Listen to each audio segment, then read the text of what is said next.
ऐसा कोई आदमी का नाम नहीं सुना होगा दुनिया में जिसने लीवरेजिंग और स्पेकुलेशन करके वर्ल्ड्स बिगेस्ट और द रिचेस्ट इन्वेस्टर। तो आज वॉरेन बफेट को देखेंगे, उनने भी बोरिंग इन्वेस्टिंग की है। आप इंडिया में राकेश झुनझुनवाला को देखेंगे, रामदेव जी को भी देखेंगे, बिल्कुल वैसे हैं। तो उसमें वो बोलता है कि I me myself. So always think about yourself first. अपने बारे में सोचो, अपने ऊपर काम करो। So money will follow what you have done. ये सब शॉर्ट टर्म टेम्पटेशन है। शॉर्ट टर्म टेम्पटेशन को या तो लिमिटेड तरीके से ही करना, और पैसे बन गए तो अपने आप को लकी समझना, इंटेलिजेंट मत समझना। नहीं, गॉड इज काइंड। गॉड तो सबके काइंड होते हैं, लेकिन thanks to my parents, you know, so the genes are playing out.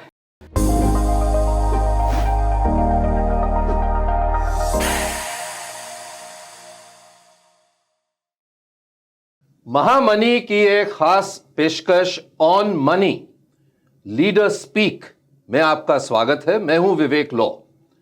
आज मेरे साथ जुड़ रहे हैं म्यूचुअल फंड जगत के एक बहुत ही बड़े नाम अखिल चतुर्वेदी, जो डायरेक्टर हैं और चीफ बिजनेस ऑफिसर हैं मोतीलाल ओसवाल म्यूचुअल फंड के। लेकिन लगभग 25 साल के करियर में कई म्यूचुअल फंड्स के साथ उन्होंने काम किया है, और जो पूरी जर्नी है म्यूचुअल फंड इंडस्ट्री की ही कह लें, उसका एक बहुत अहम हिस्सा रहे हैं।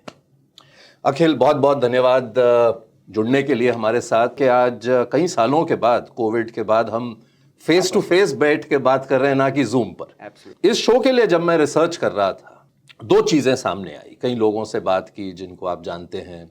अखिल हमेशा हंसते रहते हैं, कभी फ्राउन नहीं देखते, और ये मैं भी कह सकता हूं, कई सालों से आपको मिल रहा हूं, एक चेयरफुल किस्म के आप इंसान। और दूसरा कि आप जैसे 15-20 साल पहले दिखते थे वैसे ही आज भी दिखते हैं, विद सम वाइट है। तो इसका क्या राज क्या है इसका? नहीं, God is kind. I mean, God तो सबके काइंड होते हैं, लेकिन thanks to my parents, you know, so the genes are playing out. So कुछ खास ऐसे किया नहीं है मैंने, in the sense just try to be happy at all times. So खुश रहो हमेशा, और अच्छे दोस्त रखो अपने आसपास में, काम को एंजॉय करो, और अपने आप पे ध्यान दो। बहुत साल पहले मैंने एक पिक्चर देखी थी, उसमें जैकी श्रॉफ का एक अच्छा डायलॉग था कि वो बोलता था कि बीडू, लाइफ में हमेशा अच्छा खाने का, अच्छा पीने का, अच्छा बोलने का। So that's something which you know, जो मुझे काफ़ी अच्छा लगा, काफ़ी इंस्पिरेशनल था। एंड एक और मूवी का एक और डायलॉग है, आई थिंक ताल मूवी थी, जिसमें अनिल कपूर अपने वो 10 कमांडमेंट देता है। तो उसमें वो बोलता है कि I me myself. So always think about yourself first. अपने बारे में सोचो, अपने ऊपर काम करो, और जो भी आप करते हो आप उसको एंजॉय करिए। इट विल आपके फेस पे आएगा, दिखेगा वो। आप फिटनेस पे भी बहुत ध्यान देते हैं। हाँ जी, भागते भी हैं। आजकल थोड़ा सा कम हो गया। यस। ऐसा क्यों? क्योंकि आपका वर्क का लोड बढ़ गया है कि क्या कारण? अब आप देखो, इस चीज़ में बहाने नहीं देने चाहिए, बट हाँ, थोड़ा सा आलस है, और काम का भी थोड़ा सा स्ट्रेस है। ट्रैवलिंग काफ़ी बढ़ चुकी है। सो बट भाई, वो यहाँ तक आ गया वापस शुरू करने के। so, मेरे ख्याल से 2-5 दिन की बात है, फिर से चालू करूँगा। बट करीबन 15-16 साल continuous without break fitness was very important. और ये मैं सवाल आपसे इसलिए कर रहा हूँ क्योंकि अखिल, आजकल और ख़ासकर महामनी के जो दर्शक हैं बहुत यंग लोग हैं, और आजकल हम देख रहे हैं कि बीमारी जो है और हेल्थ के जो इश्यूज हैं, ये उम्र देख कर नहीं आते। और हम जहाँ तक इन्वेस्टमेंट्स और सेविंग्स और इन सब पर हम बहुत बातचीत करते हैं, लेकिन ये सब चुटकी में मिट जाता है अगर आप अपनी सेहत, सही बात है, स्ट्रेस को कैसे कम करें। और आजकल आप यंग लोगों को देखें कि 4-4 नौकरियां ले रखी हैं, और सुबह भी काम कर रहे हैं, रात को भी काम कर रहे हैं। तो ये ठीक नहीं लगता है मेरे को कि बैलेंस्ड लाइफ जो होनी चाहिए वो नहीं। वर्क लाइफ बैलेंस पे हमेशा ध्यान देना चाहिए। आज का जो माहौल है उसमें स्ट्रेस है, कॉम्पिटिटिव एनवायरनमेंट है, सब एस्पिरेशनल है, तो सबको बड़ा बनना है, और सबको पैसे कमाने हैं, और सबको पोजीशन भी चाहिए, सबको लीडरशिप भी चाहिए। तो वो सब है, चैलेंजेस हैं, स्ट्रेस है, कॉम्पिटिटिव एनवायरनमेंट है, बट किसी तरीके से आपको थोड़ा सा बैलेंस करने की कोशिश करनी चाहिए, थोड़ा डिसिप्लिन लाना चाहिए। आप उसके बारे में सोचेंगे तो आप उस पर काम करना शुरू करेंगे. सो आप रेस में रहिए, बट रैट रेस में इतना नहीं आप इन्वॉल्व हो जाइए कि आपके सारी बाकी की जो चीज़ें हैं, तो आप टाइम निकाल के अपने पेरेंट्स के साथ में टाइम स्पेंड करिए. अगर आपकी फैमिली है तो फैमिली के साथ में घर पहुंचने के बाद में 2-3 घंटे जो है वो करिए. सुबह जल्दी उठ के थोड़ा 1-1.5 घंटा अपने ऊपर जो भी आप करो, एक्सरसाइज है, जो भी है, मेडिटेशन है. तो मेरे ख्याल से जो सबसे आसान रूट है वो कहीं पेपर पेन पे आप लिख लो कि सुबह 7 से या सुबह 6 से लेके रात को 10 बजे तक क्या शेड्यूल है. तो वो थोड़ा सा हेल्प करता है कि आप किस तरीके से अपना टाइम एलोकेशन कर रहे हैं. अगर आप टाइम एलोकेशन ठीक तरीके से करेंगे तो चीज़ें आपकी बराबर चलती हैं. और काम के भी जो टाइम है उसमें काम करना चाहिए. आप देखेंगे कि आप वेस्टर्न वर्ल्ड में देखेंगे और थोड़ा हमारे वर्ल्ड में देखेंगे. वेस्टर्न वर्ल्ड में क्या सब टाइम टू टाइम है, तो वो 8:30 बजे उनका टाइम है, तो 8:30 से 5 बजे तक फिर कोई गॉसिप नहीं उसके होती है, बाद कोई चाय कॉफी कहीं स्विच ऑफ कर देते और फिर स्विच ऑफ कर लेते हैं. जो हम नहीं कर पाते. तो हम खासकर अब फोन के साथ तो रात रात तक लगे रहते तो आप इस साइड का वर्ल्ड देखेंगे, इंडिया, चाइना, तो यहाँ पर सब लगे रहते हैं. अब ये समझ लीजिए कि हम इमर्जिंग मार्केट हैं, तो यहाँ पर ग्रोथ भी बहुत है, काम भी बहुत है. तो ये सारी चीज़ें हैं, बट कुछ अच्छी चीज़ें वहाँ से भी सीखनी चाहिए वेस्टर्न वर्ल्ड से. तो जब आप काम के समय में काम पे ध्यान दो, और टाइम एलोकेशन जैसे मैंने बताया कि आप आउटलुक है उसमें आप 9 से 10 क्या करना है, 10 से 11 क्या करना है, 11 से 12 क्या करना है, आपको प्रॉपर्ली उसको एलोकेट कर लीजिए. देन ऐसा कुछ है नहीं कि ऑफिस के बाद ही सब काम होते हैं. तो ये है, I mean easier said than done है, बट इस पे डिसिप्लिन के साथ काम करना चाहिए. और धीरे धीरे आता है, ऐसे कोई मतलब कोई जादू बटन नहीं है कि नहीं हाँ मतलब करंट इमीडिएटली नहीं आएगा, बट स्लोली आप काम करिए उसके ऊपर, इट विल हेल्प आउट. आपकी एक और खासियत है अखिल कि आप जहाँ भी आपने काम किया, मैं देख रहा था आपके प्रोफाइल को कि लगभग 25 साल का एक्सपीरियंस है, लेकिन 4 या 5 जगह ही काम किया. और अभी हाल में आपने एक बहुत अच्छी पोस्ट भी डाली सोशल मीडिया पे कि 10 साल हो गए आपको मोतीलाल ओसवाल में. क्योंकि आजकल देखें जो यंग लोग हैं 6-6 महीने में, 3-3 महीने में, 1-1 साल भी नहीं टिक पाते, एकदम से जंप मार लेते हैं जहाँ से कोई अच्छा ऑफर आ गया. तो ये जो आपने जो ये डिसिप्लिन दिखाया कि ग्रो किए आप एक ऑर्गेनाइजेशन के साथ, ये क्या बाय चॉइस थी कि यंग लोगों से पूछे तो कहेंगे जी अगर मैं मेरे को ये वैल्यू नहीं कर रहे तो मैं निकल जाऊंगा, लेकिन ग्रोथ के हिसाब से आपका क्या रवैया रहा कि कैसे आप टिके इतने सालों हर जगहों में? तो जब आप किसी कंपनी में काम करते हैं तो उसमें 2 चीज़ें होती हैं. एक होता है जॉब सेटिस्फैक्शन, आपको इनफ चैलेंज मिल रहे हैं, इनफ ग्रोथ मिल रही है काम के हिसाब से. आप हर साल, हर 2-3 साल में आपकी तरक्की हो रही है, आपको और एक्स्ट्रा काम मिल रहा है. अगर वो चलते रहता है तो वो एक सेटिस्फैक्शन होता है. और एक होता है मनी सेटिस्फैक्शन. मैंने ये देखा है कि शुरू के जो कुछ साल होते हैं, शुरू के जो 10 साल होते हैं, उसमें जो लोग होते हैं उसमें थोड़े से इम्पेशेंट रहते हैं. काम शायद अच्छा हो, बट पैसे कमाने का जो एक वो फास्ट ट्रैक तरीका होता है, तो उसके चक्कर में ये शुरू में जो मल्टीपल जॉब चेंजेस होते हैं, टेम्पटेशंस भी आती हैं, उसमें थोड़ा सा वो करियर मेरे हिसाब से, बिकॉज मैं थोड़ा बाय एंड होल्ड में बिलीव करता हूँ लॉन्ग टर्म में. बट यंग जनरेशन में ये मैं देख रहा हूँ कि काफ़ी शॉर्ट टर्म ओरिएंटेशन है, मेनली पैसे को लेके. सो टेम्पटिंग होता है, एंड पेशेंस रखना बहुत ज़रूरी है. जब तक कि आपकी जो इस कंपनी में आप काम कर रहे हो उसमें आपका इकोसिस्टम अच्छा है, कंपनी ग्रोथ कर रही है, उसके अंदर आपको कॉम्प्लीमेंट मिल रहे हैं, आपको तरक्की मिल रही है, आपको ज़्यादा काम मिल रहा है, आपको आपके सारे जो जॉब सेटिस्फैक्शन रिलेटेड जितने पैरामीटर रहेगा वो ठीक है, और सबसे ज़्यादा आप एंजॉय कर रहे हो उसमें, तो पैसा फॉलो करता है. So money will follow what you have done. But अगर आपने आधा अधूरा काम किया है, आपका ग्रोथ स्टैग्नेटेड है, और सिर्फ आप पैसे के लिए चेस कर रहे हो, तो वो शायद लॉन्ग रन में दिक्कत आती है. जैसे कि मैं आपको बताऊं कि आज की तारीख में जब हम रिक्रूट करते हैं तो सीवी में सबसे ज़्यादा यही देखते हैं कि किसने कितने साल कितनी कंपनी में क्रॉस किया है. तो जहाँ पर हम ये देखते हैं कि साल 2 साल में शिफ्ट है, तो वो इजीली समझ में आता है कि सिर्फ पैसे के लिए, तो फिर क्या आगे हमको लॉन्जिविटी नहीं दिखती है, राइट. सो मेरे केस में आई हैव बीन लकी. सो मेरा जो पहला ब्रेक था वो आदित्य बिरला ग्रुप में था. It was one of the India's best group to work with. अब उसमें चैलेंजेस भी बहुत मिले fortunately, so I have been lucky that way. So I started with ये बिरला ग्लोबल फाइनेंस करके एक NBFC होती थी उस टाइम पे 99 में. तो 3 साल उसमें बहुत सारे चैलेंजेस मिले। सो पहले मेरे को गोवा भेजा, गोवा में मेरे को ब्रांच सेटअप करना था, तो that was a good fun, entrepreneurial stint था। 3 महीने में सेटअप करके वापस आया। तो उस समय पे .com बूम हो रहा था, तो हमने अपने लोन को ऑनलाइन किस तरीके से मार्केट करना है उसके ऊपर एक वेबसाइट बनाई, eBaseBirdlaGlobal.com। तो दैट वाज कम्प्लीटली न्यू, नया सीखने को मिला। उसके बाद में बहुत ही यंग एज में ब्रांच हेड बन गया न्यू बॉम्बे का। तो हर साल एक्चुअली कुछ ना कुछ नया मिल रहा था, चैलेंजिंग, पैसे नहीं मिल रहे थे, काम ज़्यादा हो रहा था बट किसी तरीके से वो फेज़ निकाला। एंड देन मौका मिला म्यूचुअल फंड साइड आने के लिए। सो 2 साल बिरला ग्लोबल फाइनेंस और फिर दूसरे साल के बाद में Birla mutual fund same group के अंदर ट्रांसफ़र हो गया। ये इंडस्ट्री में तो मतलब फिर जो कोई लुकिंग बैक नहीं था। सो इंडस्ट्री उस समय पे मुझे याद है, बिरला म्यूचुअल फंड का AUM होता था मेरे ख्याल से 5,000-7,000 करोड़, ठीक है। आज शायद उनका 3-1 लाख करोड़ हो चुका है, करेक्ट।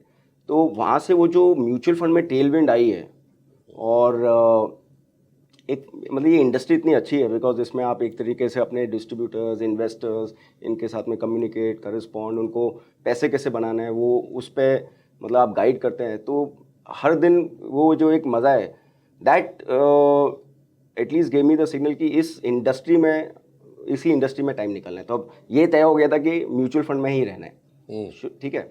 तो काफ़ी साल बिरला म्यूचुअल फंड में काम किया। टोटल ग्रुप में आप देखेंगे करीबन 8 साल मैंने स्पेंड किए। फिर 8 साल के बाद में ऐसा फेज़ आया, मार्केट टॉप पे था और इंडिया में सब बाहर से काफ़ी म्यूचुअल फंड्स आ रहे थे, और मेरे प्रोफाइल के काफ़ी लोग नए नए म्यूचुअल फंड में जा रहे थे, बड़ी बड़ी प्रोफाइल में जा रहे थे। तो वो एक टेम्पटेशन आया था कि अब 7-8 साल के बाद में ये चैलेंज लें कि अपने बलबूते पे किसी नई कंपनी को शुरुआत करें और उसको बड़ा करें। तो अमेरिका से बहुत कंपनी आई, यूरोप से बहुत कंपनी आई, बट जापान से एक भी कंपनी नहीं आई थी। तो 2007 में जापान से एक कंपनी आई, डाइवा एसेट में। तो Japanese is good, डाइवा was number 2 firm. तो वो चैलेंज, वो अपॉर्चुनिटी मुझे मिली, रिस्क लिया, बहुत बड़ा रिस्क लिया बिकॉज स्टार्टअप था और टाइमिंग है 2007, ठीक है। तो घुस तो गए, प्रोफाइल भी बड़ी मिल गई, सब कुछ अच्छा था। और 2008 में ग्लोबल फाइनेंशियल क्राइसिस, तो वहाँ से लेके जो अगले 3-4-5 साल अपने देश के लिए भी अच्छे नहीं गए, मार्केट के लिए भी अच्छे नहीं गए, इंडस्ट्री के लिए भी अच्छे नहीं गए। तो किसी तरीके से लुढ़कते पुढ़कते 4-5 साल निकाले, बट शेष में उस कंपनी ने डिसाइड किया कि भाई हम इंडिया से बाहर निकलते हैं बिकॉज उनको ग्रोथ नहीं मिल रही थी। सो आप समझिए कि एक तरफ आदित्य बिरला ग्रुप जहाँ पर स्टेबिलिटी, सिक्योरिटी सब ठीक चल रहा था, और एक तरफ कंप्लीटली उल्टा हो गया, इनसिक्योरिटी की आज है कंपनी, कल है कि नहीं है। तो वो वैसा फेज था। सो किसी तरीके से 5 साल निकले, but eventually company wound up. But वो बोलते हैं कि हर एडवर्सिटी में भी अपॉर्चुनिटी होती है। तो पहला कैपिटल वहाँ से बना। एक्चुअली कंपनी बंद हुई तो सिवियरेंस पैकेज जो है, that was my first big capital, right. Then of course 6 महीने 7 महीने जब तक ये प्रोसेस चल रहा था, तो पता नहीं था क्या करूं, कि म्यूचुअल फंड डिस्ट्रीब्यूटर बन जाओ कि वापस से इंडस्ट्री में आओ। तब जाके मेरे को मोतीलाल ओसवाल से ऑफर आया, एंड ये भी एक तरीके से स्टार्टअप भी था उस टाइम पे, 2013 में। सो 500-700 करोड़ का AUM था।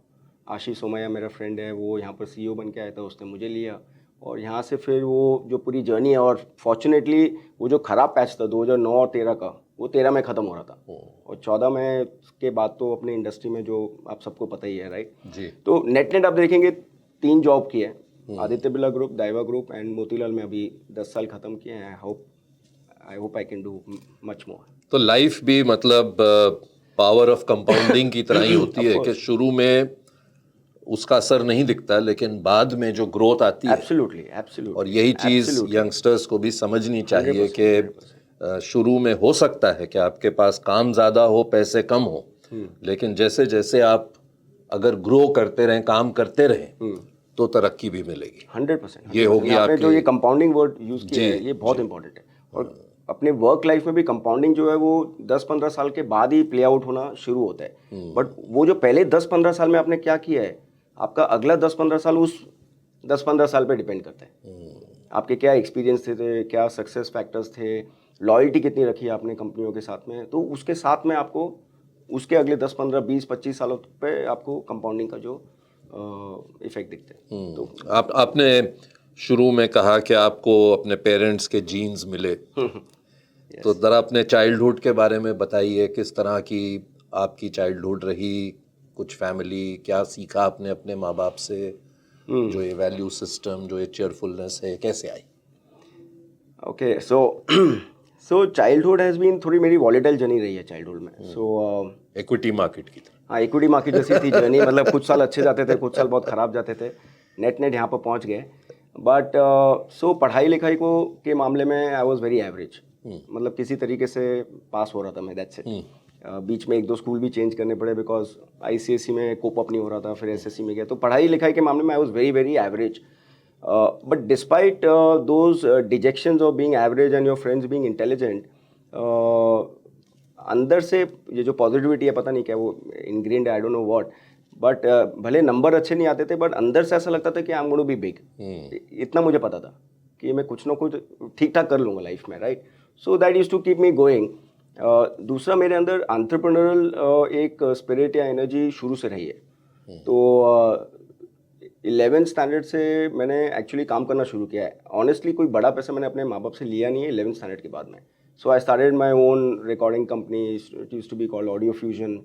और वो कैसेट रिकॉर्डिंग होती थी उस टाइम पे. तो सब कॉलेज के बच्चे होते थे, उनके कैसेट रिकॉर्डिंग, हर कैसेट पे कुछ 100 रुपये 150 रुपये मिलते थे. और जो कैसेट आप देते थे उस पर 25 रुपये का मार्जिन होता था. 125 रुपये 150 रुपये पर कैसेट. तो उस तरीके से मैंने अपनी वो जो मतलब पढ़ाई और उसके साथ साथ वो कमाने का जो एक वो था जुनून या पैशन आप बोलें, वो ऐसे शुरू हुआ. ग्रेजुएशन तक ये चलते रहा. एंड ग्रेजुएशन के साथ साथ I try to do CA also because my father is a CA. अच्छा. तो उनकी एक वो थी कि भाई तू CA कर. तो I gave my foundation. But ऐसा जब मैं फाउंडेशन की पढ़ाई कर रहा था तो मुझे ऐसा लगा कि ये अकाउंटिंग, टैक्सेशन, डेस्क पे बैठने वाला मेरा काम नहीं है. मैं मार्केटिंग है. मुझे लोगों से मिलना अच्छा लगता है, दोस्त बनाने अच्छे लगते हैं, और कुछ क्रिएटिव काम करने में ज़्यादा इंटरेस्ट था, right. So that's how I was doing all this music and all. तो I dropped out of the foundation course. And एक ही चीज़ बचती है, अगर आप CA नहीं कर रहे हो और आप कॉमर्स ग्रेजुएट हो तो आप MBA करेंगे, राइट. सो इंडिया में उस टाइम पे MBA का इतना कल्चर नहीं था, तो बहुत अच्छे अच्छे इंस्टीट्यूट नहीं थे. सो आई वॉज लकी कि parents sponsored me for a 2-year course. London गया था मैं, लीड्स यूनिवर्सिटी. एंड अच्छी यूनिवर्सिटी में एडमिशन मिल गया fortunately. One of the top 5 university, Leeds university. वहाँ मैंने डैड को खुश करने के लिए पहले 1 साल किया MA in accounting and finance. तो CA तो नहीं किया, but masters in accounting and finance I did 1 year. Then Indian बच्चे बाहर जाके बहुत अच्छा करते हैं. तो I was average student here, but you will not believe I was second in masters of accounting and finance, second. तो MBA में they gave me a walk through. Otherwise experience और ये सारी चीज़ें जो होती है. तो सेकेंड ईयर आई डिड में MBA. So MA accounting and finance and MBA I specialize in marketing. तो ऐसे 2 डिग्री आ गई. एंड ये ख़त्म करके मैं इंडिया आया, और फिर वहाँ से बिरला की जर्नी. और वहाँ क्या सीखा आपने लाइफ के बारे में, कल्चर के बारे में? अकेले थे आप, शायद हॉस्टल में रहे होंगे या और उन दिनों में जो आज जिस तरह से भारतीयों को देखा जाता है तब शायद नहीं देखा जाता था.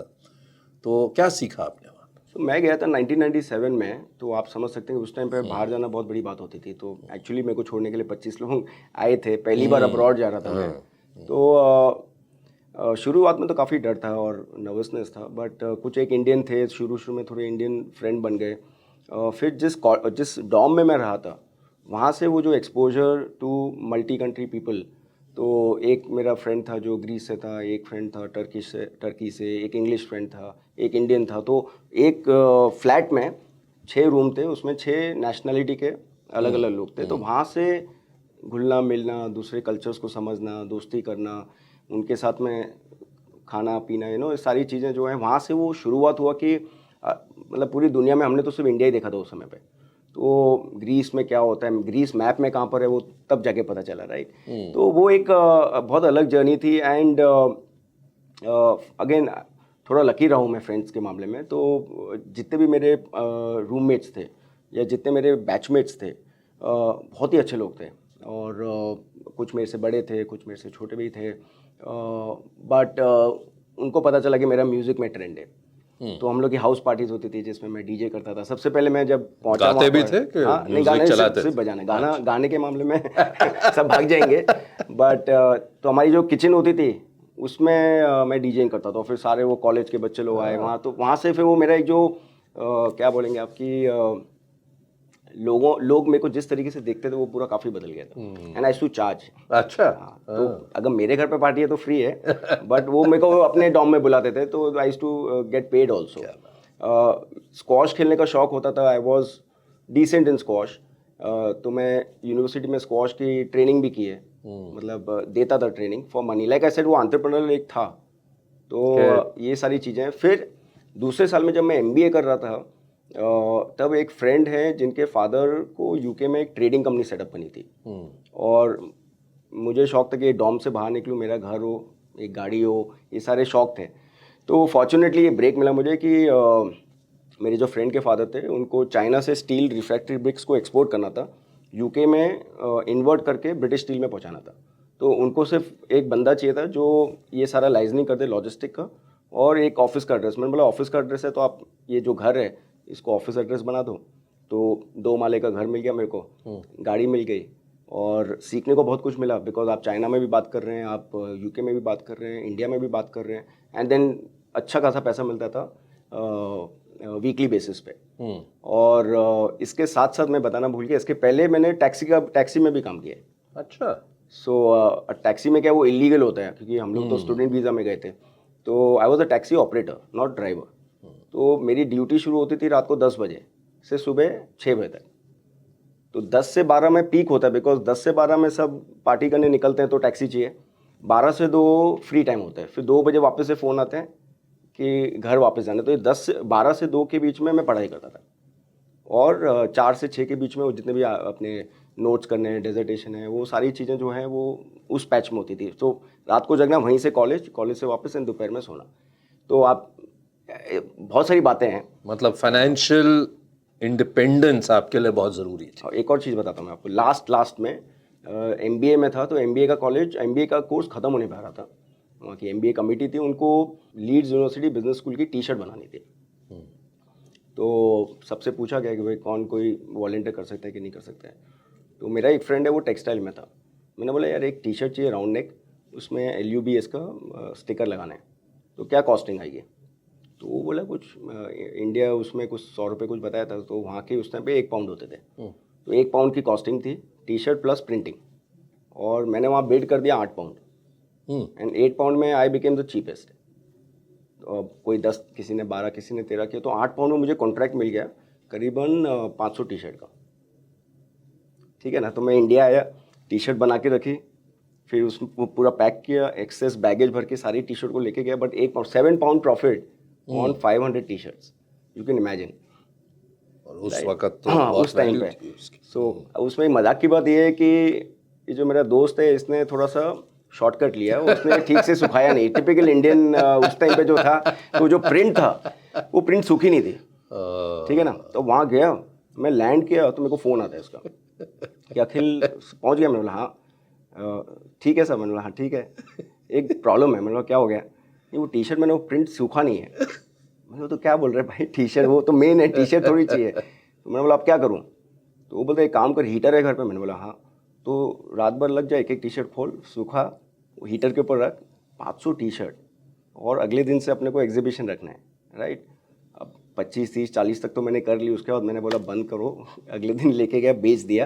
अब उसके 1 हफ्ते बाद, 10 दिन बाद किसी ने वॉशिंग में डाली, वो सारा पेंट इधर उधर। मतलब जो हमारे डायरेक्टर थे उनके कपड़े वो मेरे को ढूंढ रहे, वेयर इज दैट अखिल। मतलब लिटरली 15-20 दिन तो मैं गया ही नहीं कॉलेज, इतनी गालियाँ पड़ी है ना। वो जो भी पैसे आ गए अपने। तो this was a funny incident वो दे। एक और चीज़ सुनी है मैंने आपके बारे में, जो आपके जो जानने वाले लोग हैं उन्होंने बताया मेरे को कि जब अखिल स्टेज पे जाता है प्रेजेंटेशन करने, और आप तो बहुत ट्रैवल करते हैं, इतने इन्वेस्टर एसोसिएशन अवेयरनेस के शोज़ करते हैं, डिस्ट्रीब्यूटर्स के साथ बातचीत करते हैं। मेरे ख्याल से जब भी आपको फ़ोन करता हूँ आप कभी मुंबई में तो होते नहीं। तो ये कॉन्फिडेंस, क्योंकि कई लोग स्टेज पे जाके उनके साथ रिवर्स हो जाता है, तो इस पर तो मैंने काम किया है ऑनेस्टली। अच्छा। तो मुझे बहुत स्टेज फ्राइट था, पब्लिक स्पीकिंग, और I was not cut out. So शुरू में बहुत डिफिकल्टी हो रही थी। इसमें भी एक दो फनी इंसिडेंट है, बट मेरा पहला लेसन मुझे मिला था, मेरे उस टाइम के बॉस थे रवि शर्मा, और he was a marvellous speaker. मतलब वो FMCG बैकग्राउंड से थे, तो जो वो बात करते थे मतलब एकदम फ्लोर हिल जाता था। तो ऑब्जर्व करते थे, बट गुड। मतलब अब क्या होता था कि जब मीटिंग मिल रही है, किसी डिस्ट्रीब्यूटर ने बुलाया कि भाई इधर सब लोगों को मीट करनी है, इधर इन्वेस्टर मीट करनी है, तो हम उनको बॉस को फ़ोन करते थे, अपवर्ड डेलीगेशन बोलते हैं कि सर आप आ जाओ, आप कर लो। मेरा काम सिर्फ अरेंजमेंट करना था। अब काफ़ी हो गई तो सडनली उनका दिमाग थोड़ा सा आउट हुआ। तो एक मीटिंग थी, बॉम्बे में एक चेन है, IFS का चेन है, उसकी एक मंथली मीटिंग थी। उसमें उनने बिरला हमको चांस दिया। एज़ यूजुअल मैंने मेरे बॉस को फ़ोन किया कि सर आप आओ, आपको करना है। तो वो हाँ ना कर रहा था, बोलते ठीक है शाम को मिलते हैं। अब मैं शाम को ऑफिस से निकला बैंक्वेट के लिए, और उनका फ़ोन आता है कि मैं आ तो रहा हूँ, बट मैं बात नहीं करूँगा। और बहुत मतलब काफ़ी टाइम हो गया उसको, 17-18 साल हो गए। मैंने कहा सर क्या बोल रहे हो, मैं तो प्रेजेंटेशन भी नहीं देखा है, क्या है क्या नहीं है, कुछ भी नहीं है, कुछ आइडिया नहीं था मुझे। ही हाथ ऊपर कर दिया, मैं आऊँगा, बैठूँगा, बात तू करेगा। और मैं वहाँ पहुँचा, पहली बार तो गाड़ी में बैठ के वो प्रेजेंटेशन देखा, बहुत ही बोरिंग सा प्रेजेंटेशन था मार्केट के ऊपर। उसको लगाया, लोग बाग मेरे को देख रहे हैं, मैं पहली बार 40-50 लोग को देख रहा हूँ सामने, एंड पूरा हुफ अप कर दिया। लिटरली मैंने प्रेजेंटेशन पढ़ी है, 1 लाइन 2 लाइन 3 लाइन, कोई एक्सप्रेशन नहीं, कोई कुछ नहीं, लिटरली, और पसीने निकल रहे हैं, हार्ट रेट, मतलब किसी तरीके से 20-25 मिनट में मैंने उसको ख़त्म किया। और इतना एम्बैरेसिंग था। तो एक बार गुस्सा आ रहा था उनके ऊपर, बॉस के ऊपर, कि ये मेरे को टाइमली बताया नहीं और फंसा दिया। सेकेंडली अपने ऊपर एक वो आ रहा था कि यार मतलब हमको क्यों किसी की ज़रूरत है, ये मेरा काम है, ये मेरे क्लाइंट्स हैं, मेरे डिस्ट्रीब्यूटर्स हैं, and I should do it on my own. तो that was that, I think this would be 2003 और 2004। वो पहला लेसन मिला। उसके बाद मैंने उनको कभी नहीं बुलाया। फिर मैंने जो शुरुआत के जो प्रैक्टिस सेशन थे, वो छोटे ग्रुप में बात करनी शुरू की। फिर थोड़ा बड़ा किया, फिर भी I was not like really up there, I am still not up there. नहीं, और ये मैंने सवाल इसलिए किया क्योंकि अगेन इतने यंग लोग कभी कभी पीछे हो जाते हैं ये सोच के कि मैं बोल नहीं पाता या मेरे में कम्युनिकेशन कैपेबिलिटी नहीं है, इससे संकोच में आके दब जाते हैं। या खासकर छोटे शहरों के जो बच्चे हैं, लोग हैं, यंगस्टर्स हैं। एक आखिरी सवाल अखिल, महामनी की जब शुरुआत हुई, महामनी ने मराठी में प्रोग्रामिंग शुरू की पर्सनल फाइनेंस पे, और लाखों लोग जुड़े, छोटे छोटे गांव से, छोटे शहरों से। और मैं भी और आप भी इतना बात करते हैं, आप निवेशकों से, कई सालों से हम लोग ट्रैवल कर रहे हैं छोटे शहरों में। जो भारत है, मैं सिर्फ मेट्रोज़ की बात नहीं कर रहा, जो HNIs हैं, पढ़े लिखे सक्सेसफुल लोग हैं जिनके पास एडवाइजर्स मंडराते रहते हैं, उनकी बात नहीं कर रहा मैं। जो छोटे निवेशक हैं छोटे शहरों के, उनमें एक बहुत ही जागरूकता सी आ गई है, जो शायद मीडिया में नहीं दिखती, लेकिन जब आप जाते होंगे अपने कैंप्स करने, या जब मैं जाता था कैंप्स करने, अखिल जो भारत है छोटे शहरों में, वहाँ पर जो एस्पिरेशन है इन्वेस्टमेंट करने की, कई बार यंग लोग गलत भी रास्ता ले लेते हैं, ट्रेडिंग शुरू कर लेते हैं। और हमने देखा कोविड के दौरान कि अगर म्यूचुअल फंड के अकाउंट्स खुले तो वहाँ पर ट्रेडिंग के भी अकाउंट्स बहुत खुले, क्रिप्टो के भी अकाउंट्स बहुत खुले। करेक्ट। तो क्या एडवाइस होगी आपकी? आप इस क्षेत्र में 25 साल से काम कर रहे हैं। रामदेव अग्रवाल का आपने नाम लिया, वो एक बहुत ही रिस्पेक्टेड नाम है पावर ऑफ कंपाउंडिंग में, इक्विटी में। आपकी क्या राय होगी अपने खुद की जर्नी को देखकर और इतने लोगों से बात करके? सबसे बढ़िया बात यह है कि आपने इतने हजारों लाखों लोगों के साथ इंटरेक्शन की है, क्या एडवाइस होगी? आप मेरी एडवाइस पूछेंगे तो मैं बताऊंगा कि सबसे सही तरीका इन्वेस्ट करके वेल्थ क्रिएट करने का जो है, सही तरीके से एसेट एलोकेशन करिए, और उसके बाद में ऑफ कोर्स लॉन्ग टर्म के लिए equities is the best asset class for long term wealth creation. उसको आप सही तरीके से म्यूचुअल फंड्स के थ्रू, अगर आप स्टॉक्स भी लेते हो तो अच्छी कंपनियां लंबे समय के लिए लीजिए और कंपाउंडिंग का फ़ायदा उठाइए। तो ये सबसे सिंपल और सही तरीका है। जैसे हम बोलते हैं बाय राइट और सिट टाइट, राइट। तो अच्छे म्यूचुअल फंड लीजिए, लंबे समय के लिए रखिए, या कोई अच्छी कंपनी खरीदिए, उसको लंबे समय के लिए रखिए। अब ये लॉन्ग कट है, राइट। तो शॉर्टकट में पैसे बनते नहीं हैं। मेरे एक्सपीरियंस में आप फ्यूचर ऑप्शंस, अगर आप लीवरेजिंग करते हैं, आप कोई ऐसे एसेट क्लास में पैसा डालते हैं जिसमें कंप्लायंस नहीं है, जिसमें रेगुलेशन नहीं है, रेगुलेटर नहीं है, तो ऐसी कोई चीज़ों में ग्लैमर रहता है, टेम्पटेशन बहुत ज़्यादा रहेंगे। स्पेशली आपके जो यंग एज है उसमें तो बहुत ज़्यादा टेम्पटेशन रहता है, क्योंकि मैंने आपको बताया कि यंग एज में सबको पैसे वाला बनना है। वो सही तरीका नहीं है, बिकॉज उसमें आपका अपसाइड जो है वो हमेशा लिमिटेड ही रहेगा, बट डाउन साइड अनलिमिटेड है, राइट। तो आप उसको करना भी चाहें तो 10-15-20% हिसाब से आप उसको करिए, बट लॉन्ग टर्म के लिए जो ये सबसे बोरिंग तरीका है कि आप एसेट एलोकेशन करिए, कुछ पैसा डेट में रखिए, कुछ पैसा इक्विटी में रखिए। जो पैसा आप इक्विटी में रखते हैं उसको आप SIP कर करके इन्वेस्ट करिए और अच्छे म्यूचुअल फंड्स में डालिए या कोई अच्छी कंपनी में डालिए, और 10-15-20-25-30 साल उसको छोड़ दीजिए। अपने आप ही आप आपका सब मतलब सारे गोल्स आपके मीट होंगे, आपका वेल्थ क्रिएशन भी होगा। बट ये जो शॉर्ट टर्म टेम्पटेशन है, जैसे वो ये अभी शुरुआत है। इंडिया में जो इक्विटी पेनिट्रेशन है अभी भी वो 5% के नीचे है। तो बहुत टेम्पटेशन आएंगे और मार्केट भी अच्छी लग रही है।